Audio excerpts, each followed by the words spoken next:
Alrighty guys, I have a nifty little treat for you guys today. I know that my YouTube channel usually does a lot of Let's Plays and a lot of gaming styles and different stuff, as any of you stay on my channel know. And but I thought I'd do something kind of unique for you guys today, and it's because I wanted my YouTube channel to have a bit more content, I guess you could say. Now, I don't own any of this stuff. This is all free content out on the web, with the exception of the tile sets that I'll be using. And I will be showing you guys these tile sets because I want to kind of give a shout out to the creator of them because he's absolutely amazing. I don't know this guy personally, but he's absolutely amazing. But as you can see, one of the things other than playing on my PlayStation that I absolutely love is tabletop RPGs, and I play just about every type of RPG out there. I mean, if it's Skyrim, if it's, Mass Effect, which I know many people don't consider an RPG, but I do. It's a first-person RPG. Hate if you must in the comments. But I play every type of RPG out there, so naturally, Dungeons and Dragons, Star Wars, the Pokemon RPG, the Bleach RPG, Shadowrun, World of Darkness, you name it, Call of Cthulhu. I have my own dice set. Yes, I'm a freaking nerd, I know. But anyway, one of the things that I like to do sometimes is I like to create map sets, and I do it just for fun. It's great creativity. It's great for my work because I am a graphic designer by trade, and I don't know if any of y'all knew that about me, but I'm going to jump right into this and kind of give you guys a nifty little tutorial. I'm going to show you guys how to make maps quick and easy, quick-ish and easy, and I'm going to give you a bit of a bunch of free things that you can use. Now I highly recommend using these tile sets because it immensely speeds up the process of what I'm about to show you. You could build them yourself in Photoshop if you don't have the money for this, which for those of you who love graphic design, that would be great for you to do. And I'll get into that later when we get further into the game. I'm trying to give the video. Sorry, so used to my usual YouTube lingo. Anyway, but I'll have links in the description for everything I use today, and I hope you guys absolutely love this. So I'm gonna jump right into this. For starters, I use a website called Roll20. It's a free website. You can sign up for free. You can upload your own assets, all free. There are some paid aspects of it, but more or less they're just for a bunch of extra little tidbits here and there, like lighting and dynamic movements, scripts that do all kinds of nifty things. But if you're into coding, and you can even build your own scripts and load them in. But I'm not gonna bore you with all that because who the f wants to code? It's slow, it's boring, and meh. So anyway, this is all the basic stuff. NovaGaming demonstration, as you can see. I'm not going to really put any tags because I'm not actually going to run this campaign with anyone. This is just for you guys, so consider yourselves lucky. I did use the D&D 3.5e character sheet. I'll get into what that is later. I'm not going to load up any modules because that's not usually the free stuff. So, yeah, going to create the game. This is all pre-set up. Now, the tile set I'm going to be showing you today is the Impossible Tile Set Dungeon by Pierluigi. And I actually own almost all of his tile sets. I've bought nearly all of them. They're only like $7. I got them on sale at $4.99 a while back, which was really nice. Before any of you ask, no, I will not provide you guys these tile sets. It's against terms of service on the site. Not gonna do it. But on the plus side, I will show you what it is capable of. And as you can see, what it comes with are these actual pictures. And the pictures are done on a grid system and I'll get to the grid system later, but it's done on the basic grid system, and the images are all the same size, so that you can resize them and mess with them at will. As you guys can see, they're all pretty much the same thing, and they're labeled accordingly. So in reality, if you created a Photoshop file, you could in a sense make all of these tile sets and fill them in with your own graphics, make them tileable, and you would in a sense have exactly what he has, which is drop shadows and whatnot. But I'm going to show you how to make a cool dungeon with this. Now, I'm going to hold on to that. Now, as you guys are familiar with the basic style of the um, Roll20, if you're not familiar with Roll20, I actually highly recommend getting in there and maneuvering around with it. It's actually really, really nice. It's done on a 25 by 25 square. Um, Me personally, I like to place all of my player tokens in a 1 square radius just because it's more traditional with traditional tabletop things to use a pog or a token that sits in 1 square, and it just works better for the overall cubic design of what we're going to do today. So I also like to set the background as the background is black. Sorry, I'm tripping over my own words right now. Um, and the lines to white. The reason for this is because with a grid system enabled, you can move your token and it snaps to the grid. It's easier for development, and on top of that, it's better on the eyes. If you look, you see this square was actually always here. We just couldn't see it beforehand. And working with something you can't see is a pain in the ass, as any graphic developer will tell you, and probably has on multiple occasions. Now this video is going to be fairly long, so I apologize for any of those who do not want to sit here, but it will be worth it in the end for those who don't want to have to figure this out on their own, and you can feel free to skip around depending on your level of development knowledge. So what we're going to do here is... oh, here we go. Sorry, I'm jumping around too many tabs at a time. So I'm going to be using the Impossible Tile set. I want to keep this up for later on so I can put the links out there for you. But one of the free things I want to show you guys, which is really, really cool, is called Pyromancers. And it's a very simple dungeon painter system. Now, personally, I use my tile sets and all of the images and tokens and stuff within Roll20 to build my maps. However, Pyromancer allows you to make quick, easy, painted, compatible bases for your maps. So if you have a basic idea what you're trying to do, it makes it so much nicer because you can build the base, you can have it ready to roll, and then all you gotta do is throw up some crappy walls. And it makes it really nice. But I'll get to that in a second. I'm gonna go into the dungeon painter, and I'm gonna get back to that in a second. Now the other thing I want to show you guys right today is Dungeon. It's a dungeon.bin.sh. It's a really nice, nifty tool for DMs who aren't so creative or have problems with making maps or whatnot. Because it used to be you had to make them all by hand. Many of you DMs along the lines will definitely remember having to make shit by hand, and it sucks. It really sucks.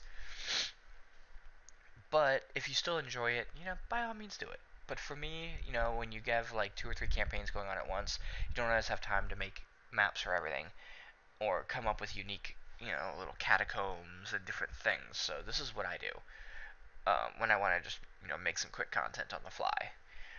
You have all your stuff over here. You can make everything from magic shop generators, treasures, weather, everything you can think of. But for right now, I'm just going to make a basic little tiny dungeon that we can fuck with and build. So this is gonna be an abyssal dungeon because I'm an asshole. Yes, I know, abyssal sucks, but we got it has different options. I'm not really gonna go through them all because you can play with them at will, and they're usually pretty easy to figure out what it is. The only one that really ever gave me a problem was peripheral egress. I actually had to look that one up. Yeah, I'm not an English major. I'm a graphic design artist. So, but basically what that is, that's an exit. If you want to have a little door that goes off into a hallway that goes off into nowhere off the map as kind of like an entrance to another area, that's what that is. I turn that off because we're just gonna make a little itty bitty dungeon, like you threw the players into it, and that's where it is. Alright, so we're gonna construct this, and this actually does do randomized maps based on whatever you tell it to do, which is actually really cool, and it auto generates all the info you need, what each room has in it, and you can switch between 3.5e, 4.5, or I think it's 4.5. Don't quote me on that. But basically every type of D&D that there is, I think down to 2.5e, which is really nice, and you just can go, and it's all pre-done, and you can edit it at will. Like, all of these boxes are actually cut and pastable into Roll20, and I'll get into that later. For right now, this is our game plan, okay? We're going to make this little dungeon, which isn't much, but we're going to make that over here in NovaGaming. So what for starters, you'd have to think, well, you know, what are you doing? So what I'm thinking is a home. Or in this case, because I'm going to be showing you today the dungeon tile set, this is probably like a dungeon, you know, the players went somewhere and they're stuck in this room, and you don't want them leaving this room. You want someone else to like throw a ladder down or something, or fly out, or whatever it is you're going to do. I'm not going to really try and, you know, argue with anyone on that, but you get the ideas. So, for what we're going to do, obviously the default mapping of Roll20 is way too big for this. Roll20 does all their base maps on a 25 by 25 grid system. That means 25 paces in any direction. While that's not a lot by tabletop standards, it is a lot for a one room with a couple of hallways coming off of it. So what we're gonna do is I'm gonna drop that by actually a lot. Judging by the system here, it's a 1, 2, 3, 4, 5, 6, 7, 8, 9, 10, 11, 12, 13, 14, 15. So I guess it's actually not as big as I thought it was, but I guess I'll just leave that as 25 by 25, and I'll just center it. It's not too big of a deal for me. Okay, so, what are we doing here? Ooh, spooky. Okay, so, you have two choices. One thing I like to do is sometimes I'll straight up save the image, because they do allow you to do that. I don't know if it's on purpose or not, but I recommend doing it. Save that somewhere. I like to save it to D&D campaigns. We'll just make a new one right here for you guys to see. Wow, I just drew a blank. I hate that. First thing in the morning waking up, that's what happens. Alright, so, we're just going to name this NovaGaming demonstration. So, NovaGaming demonstration. And I apologize if I misspell stuff. Again, not an English major. Alright, so we're going to name this R1. Room 1, starter area. It is a level 5 dungeon. But, okay. So you have that now. We go over back here, and this is where things get kind of cool. You can go in here, you can go here in my library. As you can see, I already have a ton of content that I've created for different campaigns and whatnot. But I'm gonna upload one really quick. Not in a folder, my mistake. And you can actually just straight up drag and drop that right there. Just what I'm gonna do. Boom, easy peasy. And now we just drag this out here. Now, knowing what size this is makes this 10 times easier. Now, I also want to say Dungeon does not set the dimensions to this world. I'm going to say that. I cannot stress that enough. People who I've walked through this again and again have come to me time and time again and have told me, yo, I don't know why, it's just not lining up. All of my tiles aren't lining up, this and that. It's like, Dungeon does not line up. Okay? It never will. I don't know why. Whatever system they use, whatever pixel generator they use, it does not line up. As you can see, I set this to the map layer. It does not line up, and it will never line up. You can try a million times in a row. Even I've tried, and trust me, I've put in the work.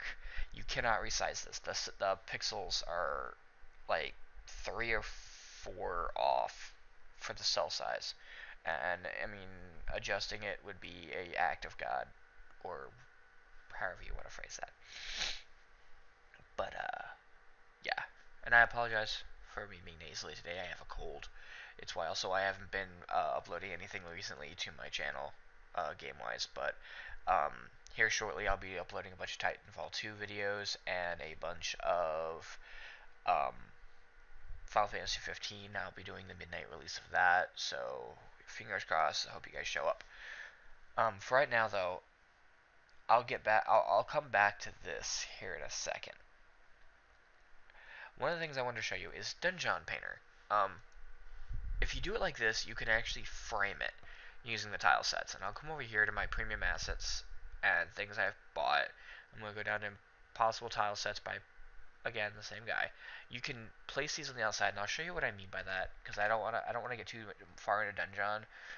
Pyromancers, sorry. I don't want to get too far into Pyromancers before I actually fully show you this real quick, because it's actually really cool. I don't think he does a 1x1, so tile set, but basically what you're looking at is here's the floor. So we mapped the floor out, and this is where things get extremely slow, and I apologize for this, but we're gonna zoom way in. Okay. Oh, sorry. As you can see, like, bop. Now this will not line up, so we're just gonna have to like offset it in our own brains in a way, and now we basically would just map out the floor. So copy, paste, paste, paste, paste, oops, paste, undo, paste. Okay, and then you'd find a wall. Now I know there is a dungeon wall in here somewhere, so give me a minute to find it. And wall in here. Here we go. Now, from what I've noticed, this wall is actually not set up by default. It is actually a 2x1. That's why it did not sit properly.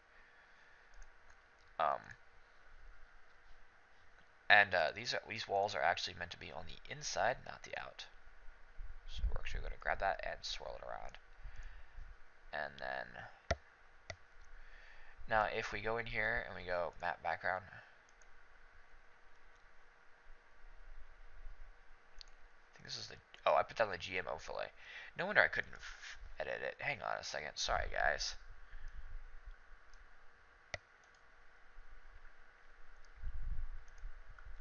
There we go. Map background layer. Then when we go to the map background layer, was that actually? No, was that the token layer? Oh, it was. Okay. So we're working on the token layer. I got my layers confused now, guys. I apologize. This is also supposed to be done on the map layer, so that way you don't accidentally click on this shit while you're working on it. But I can click drag over all this and send it to the map layer. We'll go send it back to map layer. There we go. So we'll go back to map layer, and I am going to rotate this around because that's where the shadow is. It's just a pain in the butt to work with otherwise. And there should actually be a wall end, I believe, that stops. Yes, there we go. I don't know why that jumped out to 3, but we'll shrink that back down. And see, there we go. Now we have a wall end. So we'll copy, paste this, copy, paste. And we're just going to shrink that around and move that here. And now you have a corner. And that's basically what you're going to do. You'll frame out the entire thing. But now, that is a pain in the butt. Okay? Now, if you're one of those people who can eyeball something and you kind of get an idea what you're going to do anyway without it, this is what I recommend doing.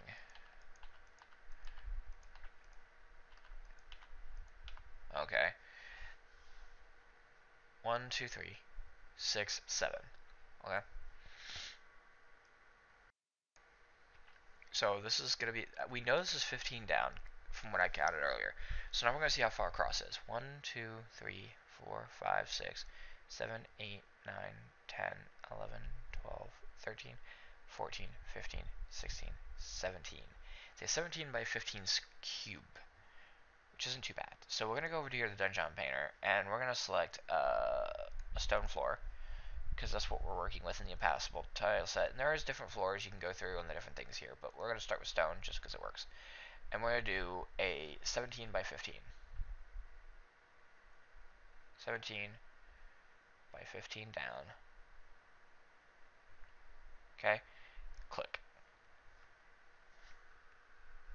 Done. That's simple. There's your whole floor. And no muss, no fuss. Now you have a tile set for that. So now what I'm gonna do is save. And this is where hang on, not save. Export to JPEG or PNG. This is where things get confusing. 32 cell size will screw you up if you do that. Don't do that. You need a 70 cell size for Roll20, because that's what they do their cell sizes in, and that's easily found if you go here in the page settings. It'll tell you 1 unit is 70 pixels. So if we're doing this in unit size, you need to have the dungeon painter set to 70 cell size. So we're going to create PNG, save file, save, D&D, NovaGaming, and I'm not really going to give it any kind of unique name, just saving it. Alright, back to my library, upload, choose a file, pop. Now you could, in a sense, if you chose to, you could, in a sense, literally map this out square for square in Dungeon. As an example, I'll come back here and I'm gonna delete this layer. We know that it's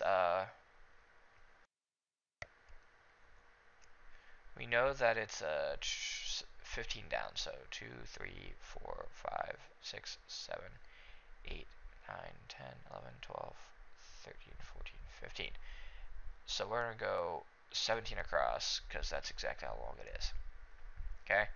Now if you were to do this the other way, you would do that. 17 across, that's 3 up. Bop, bop. On that end. All but 2 from the top on that side.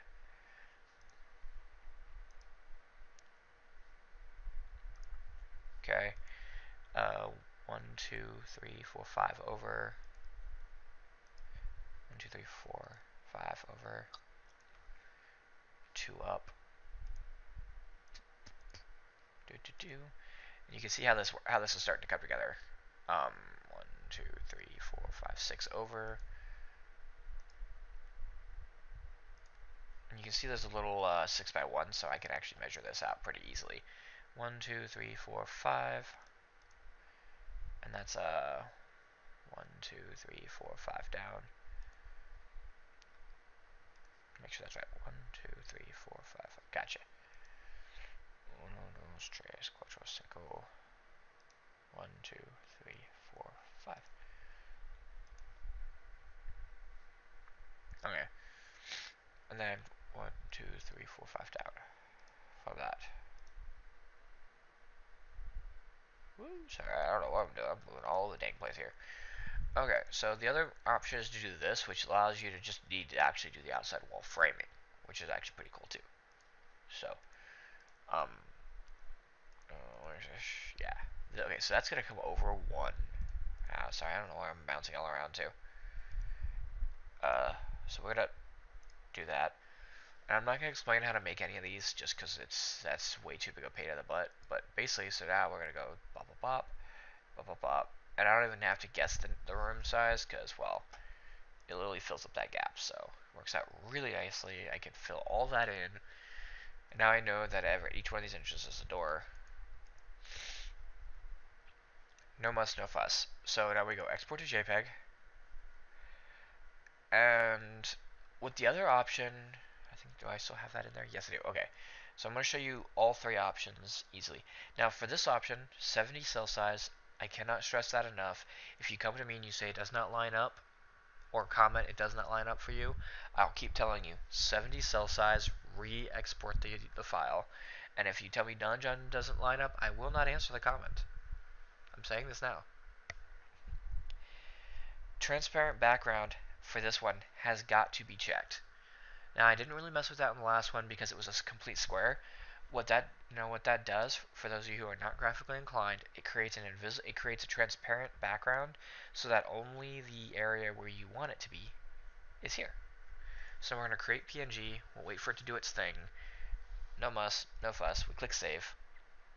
It should open the same directory. I do not want to overwrite this, so I will change the name to a 2 on the end. Okay, so back to the NovaGaming demonstration. We're going to upload, choose file. I'm going to use this one next. Let that upload. It's being slow. There we go. Okay. So we're coming up on the 25-minute mark. We're going to start booting this into high gear. So, stage 1, this is what you can do.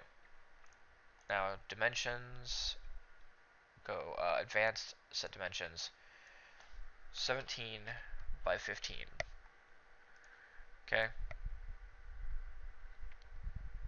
Correct. My mistake. Sorry. Advanced, set dimensions. That was pixels, not units. Don't get don't do what I did and get confused with pixels versus units. Okay. 17 by 15. Now that should give us a perfect square around this thing, to where if I sit this thing on here,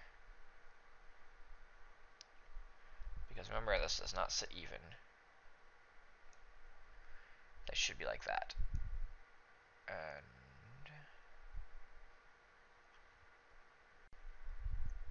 yeah, and it would just sit on there like that, and you would then map out the other dungeon onto this.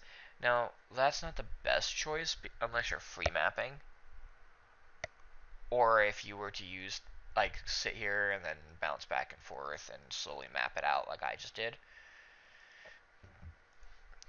But it's great for if you just want to make like a base of a building or something. You know, you already have the rest of it mapped out, and you just want to have like something under it, which I will here in a bit. So that's where I'm going to get into that. But for the most part, we just kind of cheated from having to do all this on our own. So yeah. So what we're gonna do is go boop, boop, boop, boop. No muss, no fuss, dungeon built. Look at that sexiness. Okay. And even though it doesn't fit in the right dimensions, this fits within the dimensions of Roll20. So we're gonna, I'm gonna increase the size on this just a bit, get the dimensions of Roll20 line up. Let me get rid of this background map, because that is going to drive us all insane if I do not. Now, the proper dimensions for this, now that we already know, is 17 by 15. And look at that, lines up perfectly with the map. No muss, no fuss. Can't hate. We're going to center that in the middle of the map. I already have a graphic pre-done for dirt cave backgrounds, I believe.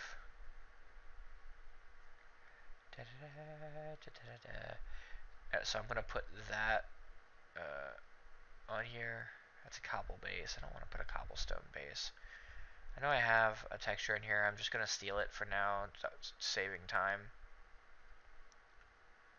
I'll put some lava back here.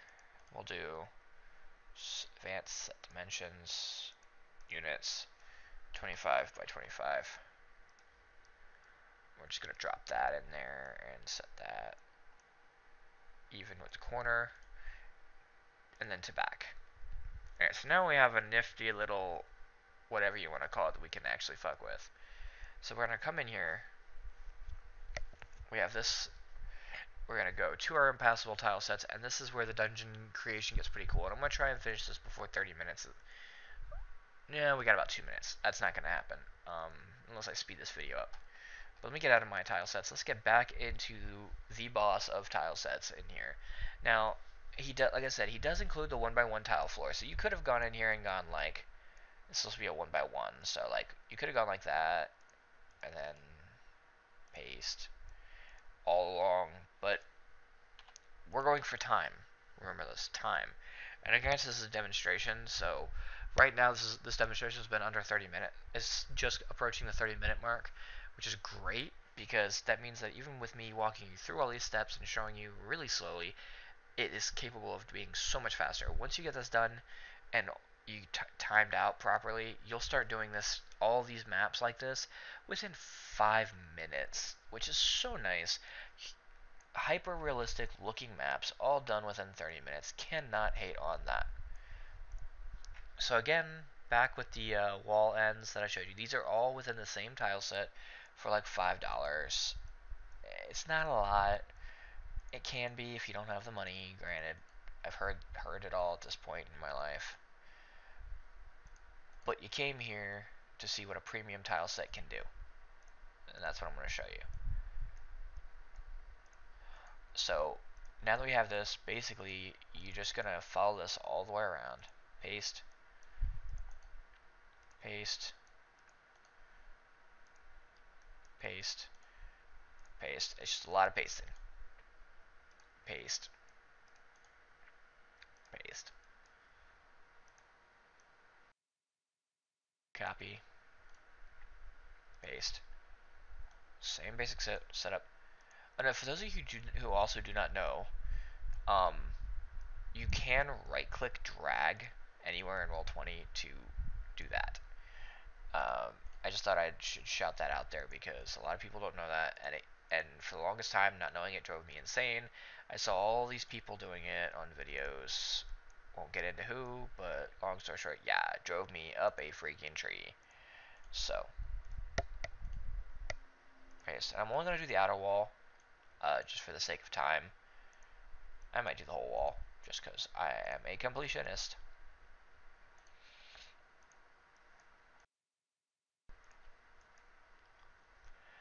And we'll get this going.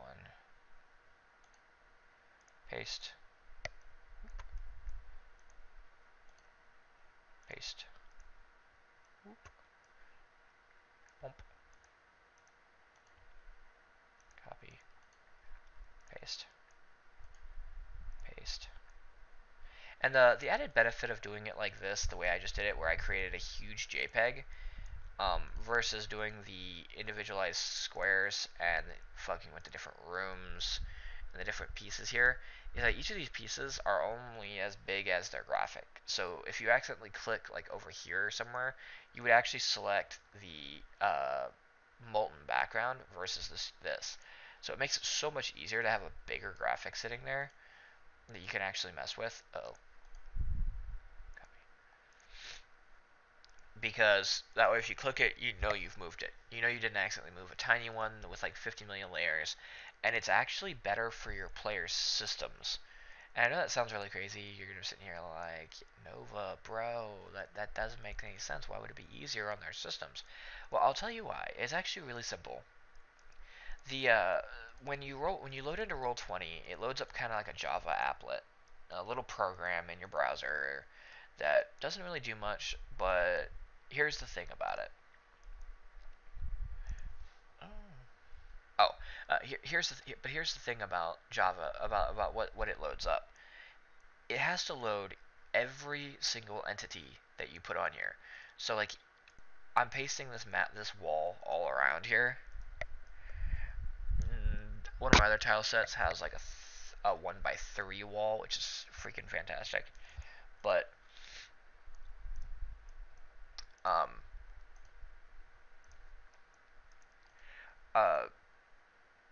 sorry, I'm drawing a freaking blank. I apologize.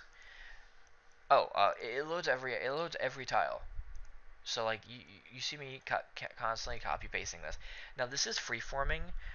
If you wanted to do your dungeon a little differently and not have the 1x1 hallways and not follow dungeon to a T, you could use things like this, which is a 3-way for right here. Boop, like that. Okay, it won't line up with this, but I mean he also has the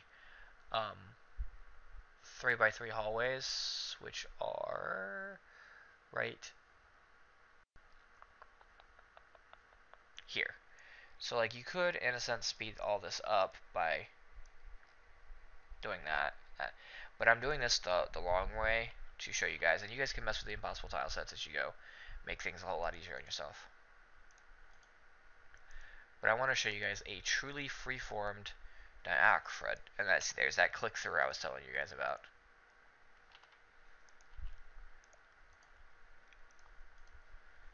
Paste. Now I'm doing a truly freeform dungeon to show you guys this can be done quickly and easily with not much hassle. It's just time consuming to build each and everything like this.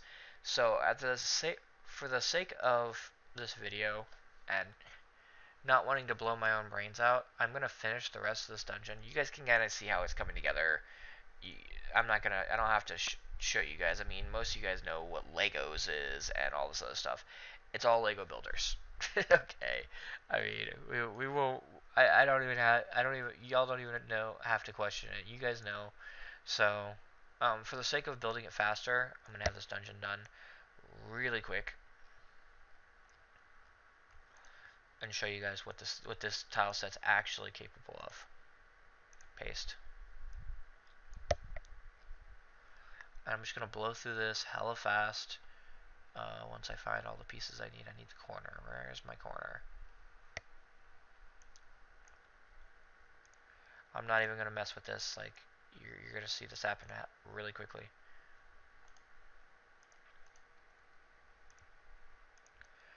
Need to find actually some good music for this. So if you guys have any ideas, let me know.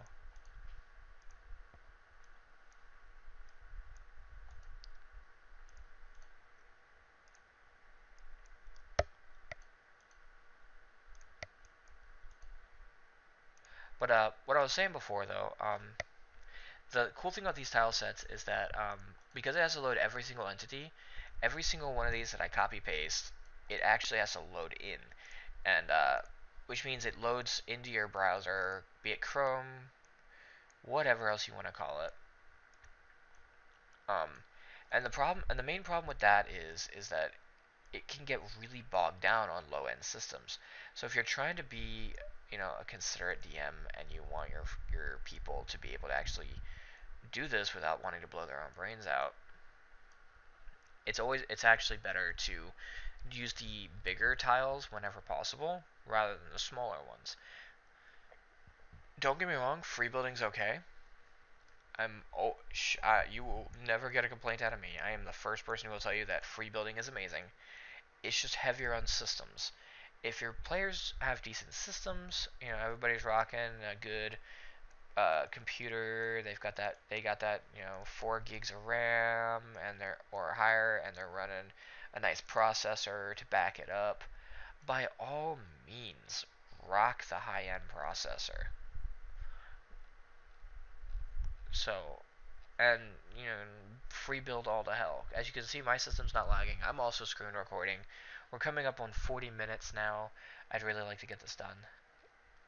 There we go. 1x1 floor tile. That is not a 4x4. That is a 1x1. Alright,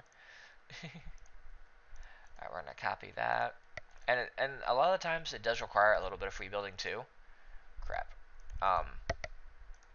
So as you can see, like I'm having to free build a little to get the pieces to line up, which is fine. They don't have to be perfect. Most players won't even realize that they're not perfect. But there you go. The biggest problem is the big rooms. They're kind of a pain in the butt because he gives you default tile sets, but there is no tile set for a perfect room. So and I'll show you here in a second. You'll basically end up having 2 choices as to what to do with that, and you can line them up like that, where it brings the door straight to the room, so you don't have to do what I did before. Paste. Let me go grab one of these. Copy. This is the corner. It's the perfect corner for it. So, and as you can see, it's all starting to kind of line up perfectly now. Copy. Paste. This is the faster version. So much faster, so much easier. These tile sets are freaking fantastic. No matter who says what to you, don't let them lie. The man who designs this, if I ever meet you in person, I will shake your hand. These tile sets are freaking amazing, and you deserve like some kind of medal for this. I see very few tile sets on the market for Roll20 that can do what this guy has done for us. He has made DMing and map building modular and so much easier. And there are round rooms, in case any of you guys are asking or are wondering. There are rounded rooms that you can build, so it's really cool. Like pure freedom. All right. So now that I've got most of that done, I'm gonna grab that really quick because I want to build this. I want to have this room finally done and out of my hair. For this is actually really easy. He has these floors, these really big tile sets, still modular based, 4x4s. So we're gonna go pop, pop, pop. This is why I like also like the modular building of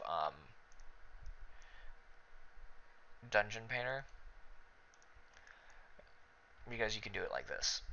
Now I know this is kind of overkill, you know, having to do these one by one.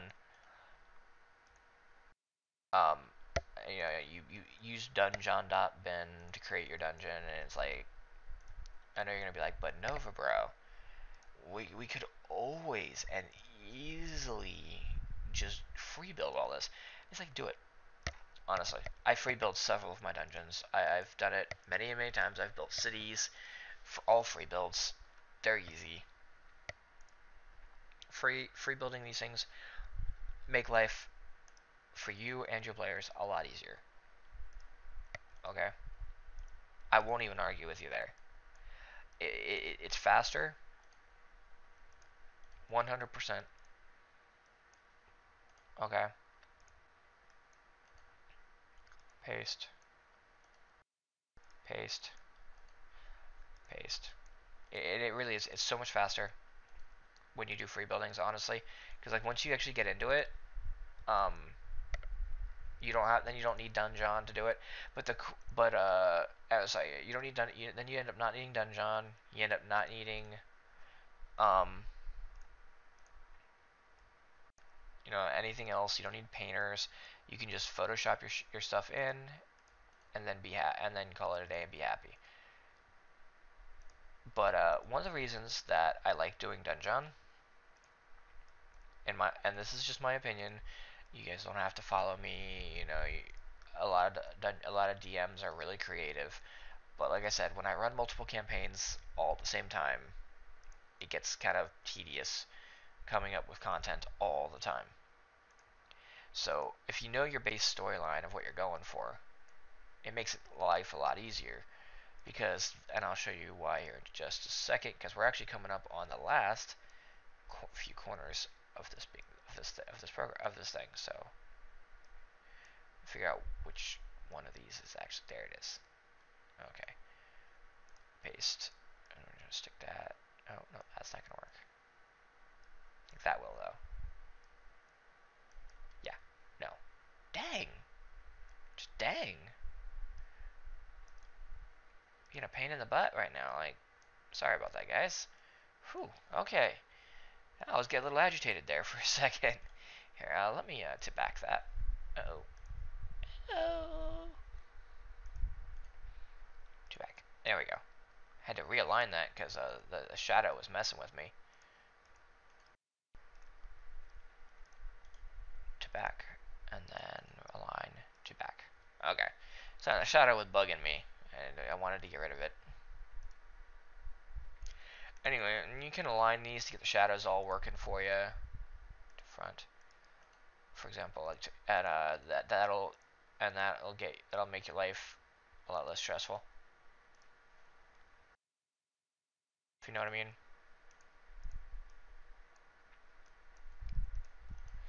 To front.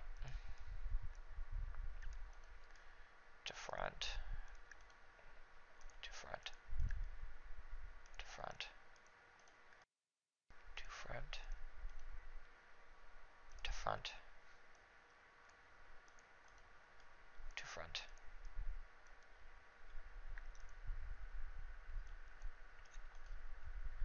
To front.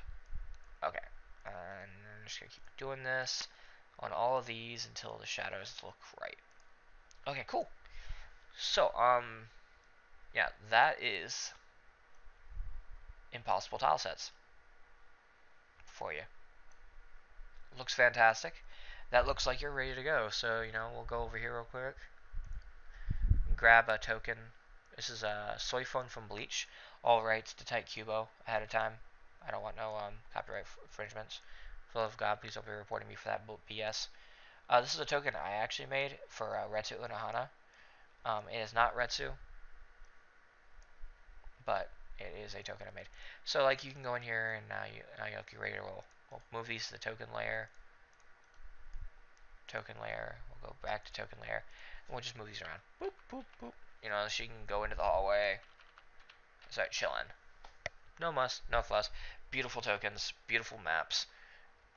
Looks divine. And there are doors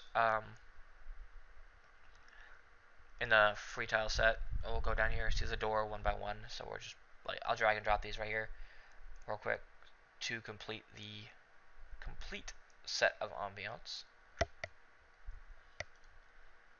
Copy. Because, you know, like, I want to give you guys like the full overall look. Like, and it really is this simple. It really is. Dungeon mapping does not have to be this hard for anyone involved. There you go. All done. It's beautiful looking. Should match this three doors. Yep. And now see, this is going back earlier to the video, which many of you probably skipped over. It's fine. But I want to say this now as we come to a conclusion on this. One of the cool things about doing the using Dungeon to build your dungeon is it creates all this stuff down here I was telling you about. Okay. This is all of your, well, for all intents and purposes, your dungeon info. DMs, you're more than familiar with seeing these stat blocks and info blocks. So, but here's the cool part. Door. We'll use room 1. West entry. Okay. Trapped and unlocked stone door. This is the cool part. You can actually copy this. Go copy. Okay. Go back into your thing here. Sorry. And click on this door. And under the GM only info, paste that stat block in. Just like that.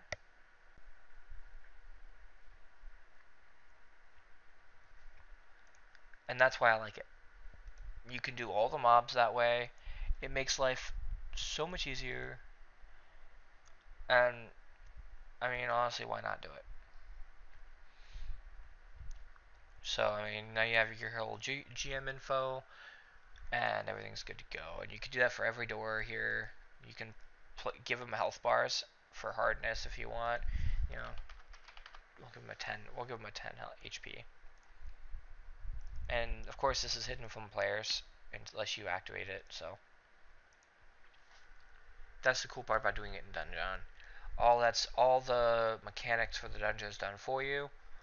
If you're doing a different style campaign, you know, a Star Wars base, a World of Darkness base, if you're doing a Shadowrun base, if you're doing Call of Cthulhu base, you're doing literally any base on the planet. There are hundreds upon hundreds of TTRPGs out there. You can change the mobs to be named whatever you want, and use just about any gaming base to complete it. This is like what things like GURPS and all these other RPG cores are based on. And mine just happens to be using a D&D 3.5e dungeon builder. And if you want to build your own mobs, by all means do so. Like, it gives you the base and some cool stuff based on it, so you do you. And it has all the info here that you can walk through the dungeon with, and it gives you which also can actually be saved. It used to be able to be saved as a PDF. I don't know why that changed, but it used to be able to be saved as a PDF, and it was right in the main menu. You could PDF it and rock it, but they changed that, I guess. They didn't want people using the PDF anymore, or maybe their API ran out. I don't know, but this either way is really cool. So thank you guys for watching. Hopefully, if you're new to the channel and you just found this by chance, you'll like, comment, subscribe. And if you guys have any questions about anything, I mean, literally anything. I mean, I'm really interactive if you guys ask questions, and I respond almost immediately, every day, any day. So if you have any questions, ask. If you guys want to join me on my live stream, by all means, welcome. And I we'll see you guys next time. Thanks for watching. Later.